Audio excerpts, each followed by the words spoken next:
പ്രതി കൊടും ക്രിമിനലാണ് എന്ന് വ്യക്തമാക്കുന്നതാണ് ചിന്താമണിയുടെ പോലീസ് ചോദ്യം ചെയ്യുമ്പോഴുള്ള ഓരോ ഭാവഭേദങ്ങളും. പിടിയിലായ ശേഷവും യാതൊരു കൂസലുമില്ലാതെയാണ് ചിന്താമണിയുടെ ശരീരഭാഷയും പ്രതികരണവും.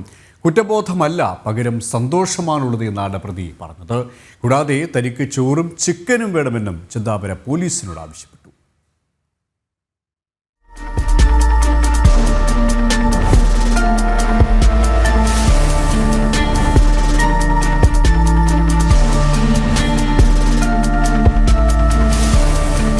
ഒരു നാടിനെ ഒന്നാകെ ഞെട്ടിച്ച് ഇരട്ട കൊലപാതകങ്ങൾ നടത്തിയ ചെന്താമരയ്ക്ക് പോലീസ് പിടിയിലായ ശേഷവും ഒരു കൂസലും ഉണ്ടായിരുന്നില്ല.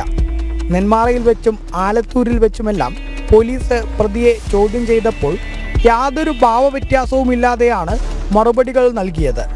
അരും കൊലകളിൽ കുറ്റബോധമല്ല, പകരം സന്തോഷമാണ് പ്രതിക്കെന്ന് പോലീസ് പറയുന്നു. താൻ ശക്തനാണ് എന്നാണ് പ്രതിയുടെ ചിന്ത.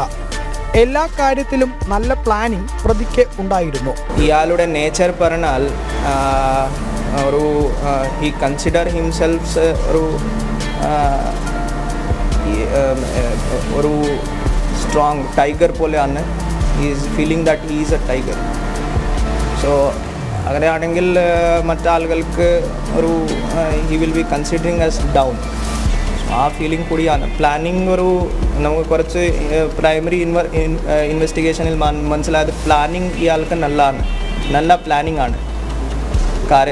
എല്ലാം കാര്യത്തിൽ നല്ല പ്ലാനിങ്ങിൻ്റെ ആളാണ്. സജിതയെ കൊലപ്പെടുത്തിയ കേസിൽ ജാമ്യത്തിലിറങ്ങിയ ചെന്താമര കോഴിക്കോട് തിരുവമ്പാടിയിലെ ഒരു ക്വാറിയിൽ സെക്യൂരിറ്റി ജീവനക്കാരനായി ജോലി ചെയ്തു. എന്നാൽ ഈ ജോലി നഷ്ടമായതോടെ നെന്മാറ പോത്തുണ്ടിയിലെ വീട്ടിലേക്ക് എത്തുകയായിരുന്നു. ജാമ്യത്തിലിറങ്ങിയ ചെന്താമര കഴിഞ്ഞ ഒരു മാസമായി പോത്തുണ്ടിയിലെ വീട്ടിൽ താമസിച്ചിരുന്നു. സദാസമയം വീടിൻ്റെ കതകടച്ചിരുന്ന പ്രതി ജനാല വഴിയാണ് അയൽവാസികളെ നിരീക്ഷിച്ചിരുന്നത്.